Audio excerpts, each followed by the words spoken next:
कुंभोज येथील श्री समर्थ सद्गुरू शिवनाथ व जयनाथ महाराज आध्यात्मिक ध्यान केंद्राजवळ असलेल्या विस्तीर्ण माळावर मुख्यमंत्री सौर कृषी वाहिनी योजनेअंतर्गत मोठा सौर ऊर्जा निर्मिती प्रकल्प उभारण्यात आला आहे।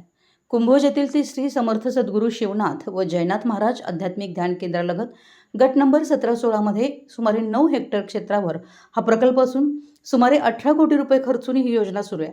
या प्रकल्पाद्वारे दररोज सुमारे 24 ते 25 हजार युनिट दिवसा वीज तयार होत असून या प्रकल्पाची क्षमता 4.4 मेगावॅट विजेची निर्मिती होते।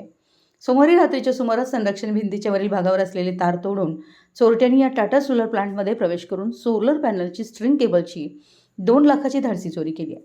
मंगळवारी सकाळी ही घटना उघडकीस आली।